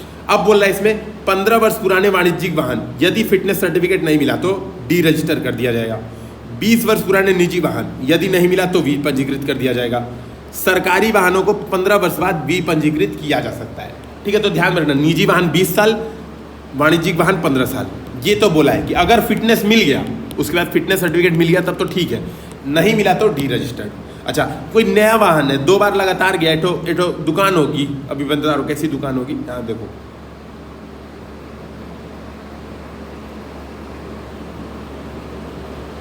ठीक है, अभी मिल जाएगा। एक बेसिकली एक दुकान होगी, ऑनलाइन स्वचालित दुकानें होंगी, वहाँ पे आप लेगा, आपका चेकअप होगा गाड़ी का, है ना। और अगर कोई भी वाणिज्यिक वाहन यदि वह स्वचालित फिटनेस टेस्ट पास करने में 2 बार विफल रहता है, ठीक है, तो ध्यान रखना, है ना, स्वचालित फिटनेस टेस्ट अगर कोई भी वाहन, है ना, अगर लगातार 2 बार फेल हो जाता है 15 वर्ष से पहले भी, तो भी उसको स्क्रैप किया जा सकता है, ध्यान में रखना, ठीक है। तो वाणिज्यिक वाहन अपनी उपयोग अवधि के निरपेक्ष से पूर्व भी स्क्रैप किया जा सकता है। कोई वाणिज्यिक वाहन है तो ध्यान रखना भाई, जिसके गाड़ियाँ चलती हैं, तो अगर 2 बार लगातार फिटनेस टेस्ट फेल हो गया तो इसको विपंजीकृत कर दिया जाएगा और इसको स्क्रैप कराना पड़ेगा, ठीक है, ये बात आपको ध्यान में रखना है। अब इसमें है कि हरित कर भी लगाया जाएगा, हरित कर, तो ये आप लोगों को ध्यान में रखना कि हरित कर किस चीज़ से है, तो हरित कर किसके ऊपर है, वाहन के ऊपर, ठीक है, वाहनों के ऊपर, यानी पुराने। तो यही स्टेटमेंट पूछ सकता है कि हाल में ही, है ना, हाल में ही भारत सरकार द्वारा हरित कर आरोपित किया गया है, किसके ऊपर, तो ऑप्शन ABCD दे देगा। ध्यान रखना है, पुराने वाहनों पर हरित कर आरोपित करने प्रस्ताव को दिया गया है, ठीक है, तो ये चीज़ आप लोगों को ध्यान रखना है। अच्छा, ठीक है, और मुझे लगता नहीं है इसमें आपका कुछ काम का है, एक बार रीडिंग देख लेते हैं, है ना, फालतू गिरी है, इसके अलावा बस, इसके अलावा इसमें आपका कोई काम का नहीं। अगला देखते हैं हम लोग, कंपनी नीति संशोधन नियम, CSR। देखो पहले तो कंपनी CSR नीति संशोधन नियम 2021, ये चीज़ न्यूज़ में रही है। अब एक चीज़ यहाँ पे देखो आप लोग, थोड़ा सा क्या होता है कि CSR, पहले हम लोग समझ लेते हैं कॉर्पोरेट सोशल रिस्पॉन्सिबिलिटी क्या है, ठीक है। तो भारत में आपको ध्यान होगा कंपनी अधिनियम 2013, कंपनी अधिनियम 2013 के तहत CSR को विधिक दायित्व, विधिक रूप से, ठीक है, विधिक रूप से क्या किया गया, कंपल्सरी, अनिवार्य बनाया गया। भारत पहला विश्व का देश है, ध्यान रखना, भारत विश्व का, ये इंपॉर्टेंट है। आप देखोगे UPSC में 2020 में ही CSR पे क्वेश्चन पूछ चुका है कि कितना % और क्या, है ना, और बहुत सारे लोग कंफ्यूजन किए थे। तो ध्यान रखना, जब ये चीज़ें न्यूज़ में आती है तो हमें देख लेना चाहिए, और इसी से हमारा क्वेश्चन बनेगा। तो CSR एक्ट, मतलब सॉरी CSR एक्ट नहीं, कंपनी एक्ट, कंपनी एक्ट 2013 के तहत भारत में CSR क्या है, विधिक दर्जा प्राप्त है, यानी विधिक रूप से आवश्यक है कि कंपनियां, कुछ कंपनियां, सारी कंपनियां नहीं, कुछ मानदंड है, वो वाली जो मानदंड पूरा करती हैं वो कंपनियों को CSR देना पड़ता है, कॉर्पोरेट की सोशल रिस्पॉन्सिबिलिटी पूरा करनी रहती है। उसी में एक नया लाया गया, उसी में एक नया नीति। अब देखो मैंने बताया था कि कोई एक्ट होता है, उस एक्ट को लागू करने के लिए नियम बनते हैं, तो इसी के लिए CSR नियम बनाए गए हैं। अब नियम 2021 नया बनाया गया है। अब देखो भारत में CSR का विकास आप लोग देख सकते हैं, ठीक है, इसमें कुछ बताया गया है, बस इतना ध्यान में रखना है कि भारत में CSR 2013 कहीं लिखा हुआ है, हाँ, ये कंपनी सामाजिक दायित्व संबंधित कंपनी नियम की धारा 135, ये कंपलसरी बनाती है सीएसआर को, बस इतना ध्यान में रखना और कुछ नहीं काम का है, ठीक है, बस इतना ध्यान में रखना। अगला, अब अगला देखते हैं। ये बेसिकली सीएसआर क्या है? कॉर्पोरेट, देखो कॉर्पोरेट सोशल रिस्पॉन्सिबिलिटी, यानी कॉर्पोरेट समाज से संसाधन लेते हैं, है ना, समाज के संसाधनों का दोहन करते हैं, उत्सर्जन करते हैं, तो उनका दायित्व होता है कि समाज को भी कुछ लाभ पहुंचाएं, ठीक है। तो बेसिकली यही है कॉर्पोरेट की सोशल रिस्पॉन्सिबिलिटी, ठीक है। तो कंपनी अपने व्यवसाय के परिचालनों तथा हितधारकों के साथ किए जाने वाले क्रियाकलापों में सामाजिक और पर्यावरणीय चिंताओं के समाधान को एकीकृत करती है, ठीक है। तो ये बस आपको ध्यान रखना है। अब देखो यहाँ पर क्या है, एक रूल जो है यहाँ पे देखो, ये इंपॉर्टेंट है, और ये हालांकि अब पूछ चुका है, तो मुझे नहीं लगता यूपीएससी दोबारा रिपीट करेगी।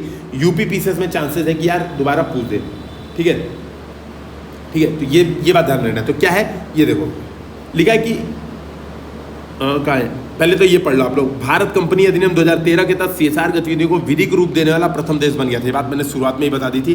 अब देखो लिखा है कि प्रत्येक कंपनी को तत्कालिक पूर्ववर्ती 3 वित्तीय वर्ष के नेट लाभ, ठीक है, नेट लाभ कर लगाए जाने से पूर्व के कम से कम 2 हिस्से को भारत में सीएसआर गतिविधि पर व्यय करना अनिवार्य। मतलब पिछले 3 वर्ष, मान लो अभी 2021-22 चल रहा है, तो 2020-21, 2019-20, 18-19 इनके नेट जो औसत है, एवरेज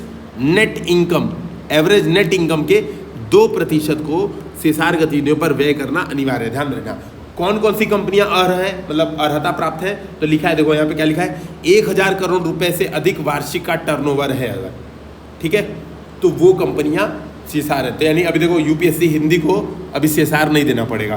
तो आप लोग चाहते हो कि हम लोग सोशल रिस्पॉन्सिबिलिटी अपनी अपनाएं, तो यूपीएससी हिंदी को जल्दी से 1000 करोड़ को बनाइए आप लोग, ठीक है। 500 करोड़ रुपए और उससे अधिक के नेट वर्थ वाली कंपनियां, तो जो कंपनियों की नेट वर्थ 500 करोड़ है ना, तो उनको भी सीएसआर देना पड़ेगा। या 5 करोड़ रुपया नेट प्रॉफिट अगर कमा रही है, चलो आप लोग इतना ही करवा दे यार कि हम लोग का 5 करोड़ प्रॉफिट हो जाए, ताकि हम लोग भी 2% खर्चा कर सके। बहुत जरूरी है, मतलब हम लोग चाहते हैं कि हम लोग समाज की हेल्प करें, ठीक है। तो ये है, अब देखो यहीं पे बात समझ पाओ, ये 3 रूल हैं आपके पास कि 5 करोड़ रुपया अगर हर साल नेट प्रॉफिट कमा रहा है, तो 1000 करोड़ रुपया का टर्नओवर, मतलब बिक्री, कोई सामान बेच खरीद रहा है तो 1000 करोड़ का बेचा सामान, 500 करोड़ रुपए का अगर नेट वर्थ है, मतलब कंपनी की वैल्यू अभी देखी जाए तो 500 करोड़ रुपए है, तो उन लोग को सीएसआर पे 2% 3 वर्ष के नेट इनकम का व्यय करना अनिवार्य है। कहाँ कहाँ व्यय कर सकते हैं वो चीज़ लिखी हुई है कि हंगर, शिक्षा, बाल मृत्यु, व्यावसायिक कौशल को बढ़ावा देना, पीएम केयर फंड में भी। अब ये इंपॉर्टेंट हो गया है, पूछ सकता है कि सीएसआर के पैसे का व्यय कहाँ कहाँ किया जा सकता है, तो ध्यान रखना है पीएम केयर फंड में भी किया जा सकता है, ठीक है। तो ये इंपॉर्टेंट है, आपको ध्यान रखना है। अच्छा, एक जो स्टेटमेंट है जो मुझे लगता है अगर अब यूपीएससी क्वेश्चन बनाएगी तो ये पूछेगी। तो यूपीएससी स्टेटमेंट क्या पूछेगी कि भारत में सीएसआर पर व्यय किए जाने वाला कुल धन का लगभग 40% केवल शिक्षा में व्यय होता है। पहला स्टेटमेंट, तो ध्यान रखना ये सही है। 39% कुल व्यय का लगभग शिक्षा में खर्च करती है। जैसे आप देखोगे आईटीसी है ना, और आप देखोगे बहुत सारी ऐसी कंपनियां जो एजुकेशन पर, महिंद्रा है ना, एजुकेशन पर खर्चा करती है। हेल्थ पर उसके बाद 26%, तो दोनों मिला के आप देखोगे लगभग 65% धन हेल्थ और एजुकेशन, और 75% तीनों मिला लो अगर रूरल डेवलपमेंट, तो एजुकेशन, हेल्थ और रूरल डेवलपमेंट तीनों मिला लो तो लगभग 75%, 3/4 टोटल इनकम का सीएसआर का एजुकेशन, हेल्थ और रूरल डेवलपमेंट इस पर खर्चा होता है। तो ये मुझे लगता है आप लोग को फैक्ट ध्यान में रखना चाहिए, बाकी बहुत महत्वपूर्ण नहीं है, ठीक है। बताइए कौन कौन से गतिविधियां सीएसआर के दायरे के बाहर होती हैं, रीड करिए, बहुत महत्वपूर्ण नहीं है, ठीक है। कि भारत के बाहर आप कोई गतिविधि कर रहे हो तो सही बात है भाई, सीएसआर के दायरे में कैसे आएगी, है ना। तो वो सब आप लोग को मतलब मेरे हिसाब से बस रीड कर लेनी चाहिए और कुछ है नहीं, ठीक है। सीएसआर फॉर्म भरना होगा, ये सब करना होगा, फालतूगिरी है कुछ, मतलब आपको इसमें ध्यान रखने की आवश्यकता बहुत ज़्यादा नहीं, कि जो ऊपर रूल बताया वही ध्यान में रखना। अच्छा, अगला है कि ये भी किसी काम का नहीं है, आगे बढ़ते हैं, ठीक है। अब है ये कॉपीराइट अमेंडमेंट रूल्स, ठीक है, कॉपीराइट अमेंडमेंट रूल्स। इसमें पहले समझ की बात देख लेते हैं, क्या क्वेश्चन बनेगा पहले वो देख लेते हैं। तो पहला तो क्वेश्चन यही बनेगा कि किस मंत्रालय के अधीन आते हैं, जो कॉपीराइट संबंधी रूल होते हैं वो किस मंत्रालय के अधीन आते हैं। तो ध्यान रखना है वाणिज्य एवं उद्योग मंत्रालय के अधीन, ठीक है। ये सारे जो रूल हैं, जो भी बौद्धिक संपदा संबंधित रूल हैं, वो सब वाणिज्य एवं उद्योग मंत्रालय देखता है, ठीक है। अब बौद्धिक संपदा में आपने सुना होगा trade related intellectual property right, trade related aspect of intellectual property rights, trips समझौता 2001 का आप लोगों ने नाम सुना होगा, ट्रिप्स समझौता।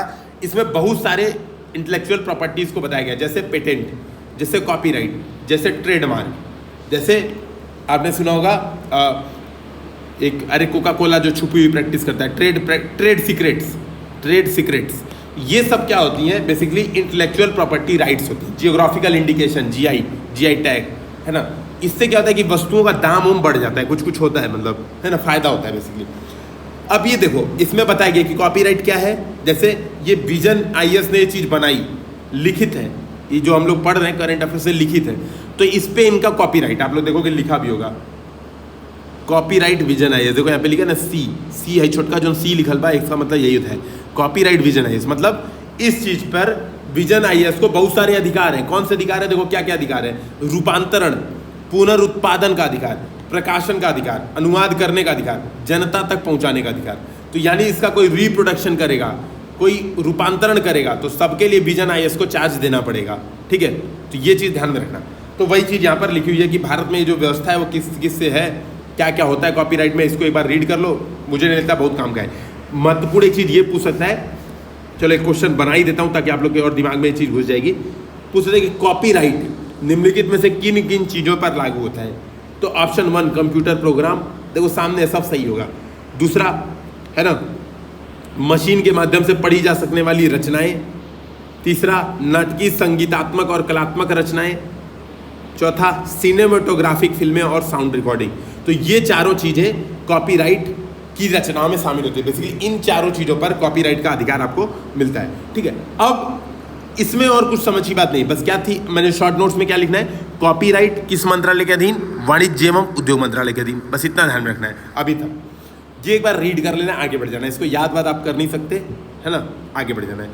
इंपॉर्टेंट क्या है? ये सब burn convention, universal copyright convention और ट्रिप्स जो मैंने अभी बताया, ये सारी चीज़ें इंपॉर्टेंट है। तो मान लो क्वेश्चन पूछे, हाल में चर्चा मेरा बर्न कन्वेंशन 1886 किससे संबंधित है? तो दिमाग में रखना है कॉपीराइट से संबंधित है। अच्छा, भारत इसका हस्ताक्षर करता है, ध्यान में रखो, भारत किसका किसका कॉपीराइट कन्वेंशन का हस्ताक्षर करता है? Burn convention, universal copyright convention, trips, है ना, और वाइपो कॉपीराइट संधि 2002, वाइपो कॉपीराइट संधि 2002 इसका है।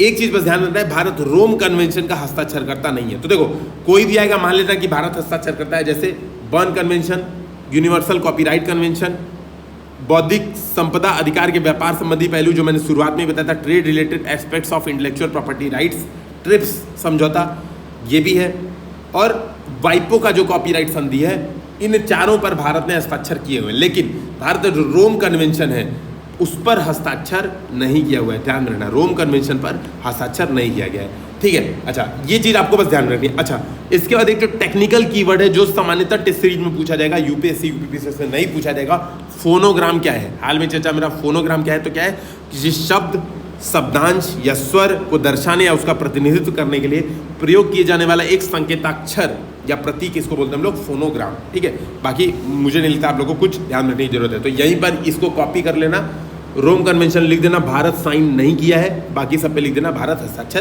किया है। तो ये आपका शॉर्ट में हो जाएगा। ठीक है, अच्छा अगला आप लोग देखते हैं कि इसमें कुछ कुछ प्रावधान किया गया है। मुझे नहीं लगता इसके प्रावधान आप लोग को ना याद होंगे ना इंपॉर्टेंट है। ठीक है, लेकिन हम लोग एक दो चीज़ें देख लेते हैं जो क्या है। यहाँ पर देखो, जो एक महत्वपूर्ण बात है कि अभी क्या किया गया, भारत सरकार ने एक एक्ट पारित किया, एक अध्यादेश पारित किया, और उसका एक्ट भी बन गया है। अभी देख लेना, एक न्यूज़ में रही है, अधिकरण सुधार अध्यादेश। देखो, tribunal reform, rationalisation and condition of services जो ऑर्डिनेंस है, इसके माध्यम से भारत सरकार ने बहुत सारे न्यायाधिकरणों, देखो नाम ही लिखा है, ट्राइब्यूनल रिफॉर्म्स, न्यायाधिकरणों पे रिफॉर्म किया। यानी जो बहुत सारे न्यायाधिकरण थे, आपको पता होगा आर्टिकल 323 है ना, एक बार चेक करके बताना, 323 ए और बी। ठीक है, इसके तहत भारत सरकार क्या कर सकती है, ट्राइब्यूनल, अधिकरणों का गठन कर सकती है, ट्राइब्यूनल का गठन कर सकती है। एक बार चेक कर लेना ट्राइब्यूनल्स कौन से अनुच्छेद में है।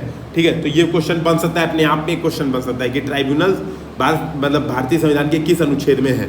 तो आपको ध्यान रखना है, ठीक है, कि ये है। अब ट्राइब्यूनल के लिए भारत सरकार ने एक, अब क्या है, बहुत सारे ट्राइब्यूनल्स बना दिए थे, बहुत सारे ट्राइब्यूनल्स बना दिए थे, तो क्या होता है, उनको प्रॉब्लम हो रही थी, है ना, उनको मतलब नियुक्ति नहीं हो पा रही थी, है ना, क्षेत्राधिकार टकरा रहे थे आपस में, जैसे मान लो कॉपीराइट वाला जो ट्राइब्यूनल है, हो सकता है कॉपीराइट दूरसंचार क्षेत्र से रिलेटेड हो, तो दूरसंचार वाला ट्राइब्यूनल था, उसके क्षेत्राधिकार और ये कॉपीराइट वाले ट्राइब्यूनल के क्षेत्राधिकार में क्या हो रहा था, झगड़ा हो रहा था, आपस में झगड़ा कर रहे थे। इसके लिए क्या हुआ, बहुत सारे ट्राइब्यूनल को खत्म कर दिया गया, ट्राइब्यूनल रिफॉर्म ऑर्डिनेंस लाके, और सभी शक्तियों को उच्च न्यायालय को सौंप दिया गया उनकी। उसी में एक तो पचड़े में भी फंस गया, क्या नाम था इसका, इंटेलेक्चुअल प्रॉपर्टी अपीलेट बोर्ड। ये भी एक ट्राइब्यूनल था, इसको क्या किया गया, समाप्त कर दिया है। इंटेलेक्चुअल प्रॉपर्टी अपीलेट बोर्ड को समाप्त कर दिया है। देखो एक स्टेटमेंट ये भी पूछ सकती है यूपीएससी, अगर कॉपीराइट वाला देगा तो बोलेगा भारत में कॉपीराइट प्रशासन के संदर्भ में निम्नलिखित कथनों पर ध्यान दें। तो पहला स्टेटमेंट कि हाल में ही नए नियम अधिसूचित किए गए हैं, ठीक है, उसके तहत क्या किया गया, पहला बौद्धिक संपदा अपीली बोर्ड को समाप्त कर दिया गया है। तो ध्यान रखना, सही है स्टेटमेंट, ठीक है। इस तरह का क्वेश्चन बेसिकली बन सकता है। इसके अलावा मेरे हिसाब से बस आपको देखना है, एक बार रीड करना है, और कुछ महत्वपूर्ण चीज़ नहीं है, ठीक है। जैसे यहाँ पे एक चीज़ लिखा हुआ है, चाहो तो देख लो, सरकारी राजपत्र में प्रशासन, पहले कोई भी कॉपीराइट होता था तो उसको सरकारी राजपत्र में प्रकाशन अनिवार्य होता था, अब इसको क्या किया गया है, शर्त खत्म कर दी गई है, ठीक है। अब अगला देखते हैं, महापत्तन प्राधिकरण विधेयक, मेजर पोर्ट अथॉरिटीज बिल। ये भी बहुत महत्वपूर्ण नहीं है, इसमें जो महत्वपूर्ण चीज़ है आपको ध्यान में रखना है, ये बंदरगाह ध्यान में रखना है। कैसे क्वेश्चन क्या बनेगा, पहले वो देख लेते हैं। यार कांडला एक बार बताओ, यहाँ पे है ना कांडला, ऊपर तो नहीं है, यहाँ नहीं है ना कांडला, यहाँ कैसे हो सकता है, यहाँ तो रण ऑफ कच्छ है, कांडला यहाँ पर है, इस बीच में ये जो है ना, ये जो कुछ निकला हुआ है मुंह की तरह, यहाँ पर है कांडला, ठीक है। अब एक चीज़ देखो, क्वेश्चन जनरली यही पूछ सकता है कि कांडला, कोलकाता, देखो पहला दूसरा कर ले रहा हूँ, कांडला तीसरा कर ले रहा हूँ, चौथा मुंबई कर दे रहा हूँ। इन चारों बंदरगाहों को आपको नॉर्थ से साउथ लगाना है, ठीक है, नॉर्थ से साउथ इन चारों बंदरगाहों को लगाना है। ये आप लोग का होमवर्क है, ठीक है। अच्छे वाले मैप में देखिएगा, इसमें देखिए क्लियर नहीं हो रहा है कोलकाता का है, इसमें तो कुछ छू लगा देंगे आप लोग, तो सही से देख के चारों बंदरगाहों को कमेंट सेक्शन में बताइए कि नॉर्थ से साउथ क्या है, यही क्वेश्चन बनेगा। अब क्या है, बेसिकली एक नया एक्ट पारित कर दिया गया, महापत्तन प्राधिकरण विधेयक। अब होता है भारत में कई तरह के पत्तन होते हैं, एक होता है मेजर पोर्ट्स, एक होता है माइनर पोर्ट। जैसे यहाँ पे आप देखोगे मुंद्रा पोर्ट है ना, यहीं पर बगल में आप देखोगे पोरबंदर है, बहुत सारे छोटे छोटे माइनर पोर्ट्स भी हैं, और बड़े बड़े मेजर पोर्ट्स हैं, है ना, जैसे JVNPT मुंबई में है ना, मुंबई JVNPT देखिए आप लोग सब, मरमा गाँव, न्यू मैंगलोर, ये सब मेजर पोर्ट्स हैं। इनके लिए संसद द्वारा विधेयक बनाया गया है। किस विधेयक को प्रतिस्थापित कर रहा है, महापत्तन न्यास अधिनियम को प्रतिस्थापित कर रहा है, ठीक है। और ये बताए किन किन पोर्ट्स पे लागू हो रहा है, तो वो बात बताए। इसके बारे में मुझे नहीं लगता है बहुत महत्वपूर्ण है, केवल ध्यान में रखना है क्या, एक चीज़ जो चेंज हुई है बस वो ध्यान में रखना है। इसमें महापत्तन प्राधिकरण बोर्ड एक है, जो महापत्तन प्राधिकरण बोर्ड है, बेसिकली पहले क्या था, जो 1963 का एक्ट था, सभी प्रमुख पत्तन संबंधित बोर्ड ऑफ पोर्ट ट्रस्ट द्वारा प्रबंधित किए जाते हैं, ठीक है। क्या लिखा है, सभी प्रमुख पत्तन संबंधित बोर्ड ऑफ पोर्ट ट्रस्ट द्वारा प्रबंधित किए जाते थे, इसके सदस्य केंद्र सरकार द्वारा नियुक्त होते थे। तो जितने, देखो मान लो ये वाला पत्तन है, जैसे एन्नोर पोर्ट है, तो एन्नोर पोर्ट अपने रिस्पेक्टिव, अपने संबंधित बोर्ड ऑफ पोर्ट ट्रस्ट द्वारा प्रबंधित किए जाते थे। अब क्या किया गया है, प्रत्येक महापत्तन के लिए एक महापत्तन प्राधिकरण बोर्ड बनाया जाएगा। पहले पत्तन न्यास होते थे, अब उनके लिए एक महापत्तन प्राधिकरण बोर्ड बनाया जाएगा। सारी शक्तियां लगभग सिमिलर है, ठीक है, जो पहले था वही अभी भी है। मुझे लगता है आप लोग एक बार रीड कर लीजिएगा, कुछ चेंजेस नहीं है, ठीक है, कुछ चेंजेस नहीं है, लगभग सारी चीज़ें सेम है, पता नहीं क्यों किया है ना। बस एक जो वित्तीय शक्तियाँ नई है कि पहले बोर्ड को कोई भी ऋण लेने से पहले केंद्र सरकार से अनुमति लेनी पड़ती थी, जो पुराना न्यास होता था पत्तन न्यास, इनको अगर ऋण लेना है तो केंद्र सरकार से अनुमति लेनी पड़ती थी। अब क्या है, वित्तीय संस्थान से ऋण ले सकता है, ठीक है, पूंजी भंडार के 50% से अधिक ऋण लेगा तभी केंद्र सरकार से अनुमति लेनी है, नहीं तो लेने की आवश्यकता नहीं है, ठीक है। बेसिकली मुझे लगता है बस यही एक दो चीज़ चेंज किया है। बेसिकली थोड़ा सा ईज ऑफ डूइंग बिजनेस बढ़ा है। अगर मैं एक चीज़ में बोलूँ, एग्जाम में मान लो यही क्वेश्चन आ ही गया और आपको बहुत सारे ऑप्शन दे दिया कि नए विधेयक में क्या क्या किया गया है और आपको कुछ नहीं पता है, तो ध्यान देना, जो चीज़ ईज ऑफ डूइंग बिजनेस को ऑप्शंस में बढ़ा रही होगी उसको सही मान लेना, तो आपका आंसर गलत होने का चांस बहुत कम है। हालांकि मैं फिर भी ये नहीं कहूँगा 100% गारंटी सही हो जाएगा। 100% गारंटी लेनी है तो भैया ये पढ़ लो, ठीक है। मेरे जैसा इंसान यार ये कभी इतना डिटेल में नहीं पढ़ेगा, केवल बस एक चीज़, जो 2-3 चीज़ बताई वही ध्यान में रखूँगा, इसके अलावा मैं नहीं पढ़ूंगा। आप लोग देख लो एक बार, पढ़ लो, पढ़ना हो तो, है ना। अब देखते हैं सुर्खियों में रहे सूचकांक, ये बड़ा न्यूज़ में रहता है और ये बहुत ज़्यादा पूछा जाता है और सबसे ज़्यादा इंपॉर्टेंट अगर मैं कहूँ तो यही चीज़ है, ठीक है। अब यही चीज़ है। अच्छा, इस वीडियो का जो शुरुआत किया गया था, जो बताया गया था, उसको आप लोग जरूर देखना, ठीक है, उसको जरूर देखना। अब यहाँ पर क्या है देखो, राष्ट्रीय कोयला सूचकांक, सीधी बात है, इजी है, कौन जारी करेगा? कोयला मंत्रालय जारी करेगा, है ना, इसमें कोई मतलब है ही नहीं। ये क्यों करेगा? क्योंकि अब क्या कर रहा है, इसका उपयोग करके राजस्व साझेदारी, रेवेन्यू, ठीक है, रेवेन्यू शेयरिंग के आधार पर कोयला खदानों की वाणिज्यिक नीलामी प्रक्रिया को आरंभ किया गया है। ठीक है, ये बता रहा है कि बेसिकली कोयला सूचकांक क्या बता रहा है, एक तरह से बता रहा है कि कोयला का जो रेट है वो क्या परिवर्तित हो रहा है, घट रहा है कि बढ़ रहा है, बेसिकली इन चीज़ों पे बता रहा है। ठीक है, तो इसमें कुछ महत्वपूर्ण नहीं, बस इतना ध्यान रखना, कोयला मंत्रालय द्वारा राष्ट्रीय कोयला सूचकांक जारी किया जाता है। दो चीज़ जो टेक्नोलॉजिकल है, कोकिंग कोल, गैर कोकिंग कोल। ध्यान रखें, कोकिंग कोल का यूज़ कहाँ किया जाता है? स्टील इंडस्ट्री में। क्यों यूज़ किया जाता है? क्योंकि कोकिंग कोल में राख कम होती है। राख कम होती है, देखिए लिखा है, उत्तम गुणवत्ता युक्त कोक का उत्पादन करने के लिए किया जाता है, जो स्टील के उत्पादन के प्रमुख आदानों में एक है। ठीक है, इसमें बेसिकली राख कम होती है। जो कोकिंग कोल होती है वो अच्छा कोल होता है, उत्तम गुणवत्ता का कोल माना जाता है, इसमें राख कम होती है।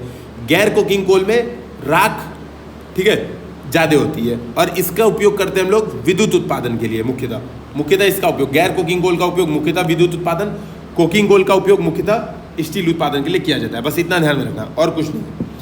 अगला है राष्ट्रीय अनुप्रयुक्त आर्थिक अनुसंधान परिषद का भूमि अभिलेख और समय सूचकांक। अब इतना लंबा नाम ही है तो ये नहीं पूछेगा, सिंपल सी बात है, लेकिन फिर भी एक बार हम लोग देख लेते हैं क्या है। National council of applied economic research land record service index. ठीक है, मुझे नहीं लगता ये काम का है। ठीक है, बेसिकली ये वही चीज़ देख रहा है कि भूमि सुधार भारत में कैसे हो रहे हैं, उन्हीं चीज़ को एक बार देख रहा है। ठीक है, अच्छा ये देखो, जो महत्वपूर्ण बात है, बेसिकली ये देख रहा है कि भूमि सुधार मतलब जो भूमि आंकड़े हैं वो डिजिटलाइजेशन उनका किस तरह से हो रहा है, ये इंपॉर्टेंट है। लेकिन इसमें जो महत्वपूर्ण है, इस जो नोट्स में महत्वपूर्ण है, स्वामित्व योजना। ठीक है, स्वामित्व योजना क्या है? Survey of village and mapping with improvise technology in village areas, ये आपको ध्यान में रखना है।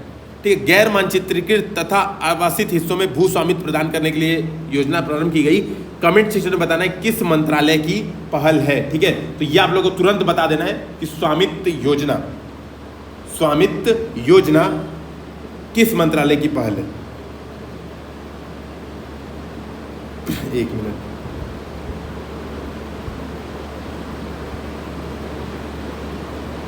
ठीक है, आगे हम लोग देखते हैं।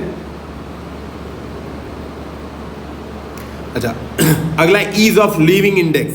तो आप सीधे देखो, ईज ऑफ लिविंग इंडेक्स और नगर म्यूनिसिपल परफॉर्मेंस इंडेक्स।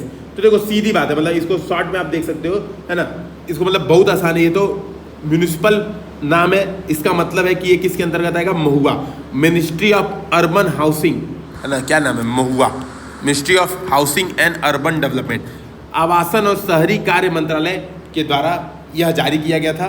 ठीक है, ईज ऑफ लिविंग इंडेक्स। ध्यान में रखना है कि बेंगलोर फर्स्ट नंबर पे आया है 10 लाख से अधिक जनसंख्या की श्रेणी में, और 10 लाख से कम जनसंख्या की श्रेणी में ये है शिमला। तो बेंगलोर और Pune ease of living index में भारत में टॉप की है, ये चीज़ ध्यान में रखना है, बस महत्वपूर्ण है। ठीक है, ईज ऑफ लिविंग, है ना, इसमें क्या क्या है जरूरी नहीं है देखना, एक बार रीड करके आगे बढ़ जाओ कि इसके कौन कौन से अवयव हैं, एक बार देख के आगे बढ़ जाओ। महत्वपूर्ण बात क्या है जो यूपी पीसीएस में पूछ सकता है कि, और यूपीएससी दोनों में पूछ सकता है कि कौन सा शहर टॉप किया है। तो 10 लाख से अधिक जनसंख्या की श्रेणी में बेंगलोर, पुणे टॉप किया है, 10 लाख से कम में शिमला टॉप किया है। ठीक है, ये ध्यान रखना है। अगला है आर्थिक स्वतंत्रता सूचकांक, इकोनॉमिक फ्रीडम इंडेक्स। इसको द हेरिटेज फाउंडेशन जारी करता है, तो ध्यान रखना, economic freedom index the heritage foundation जारी करता है। ठीक है, तो देखो पापा दादा नाना वीडियो देखने से अच्छा है जो रैंकिंग यहाँ पे न्यूज़ में रहेगी हम लोग उसी को पढ़ के जाएंगे।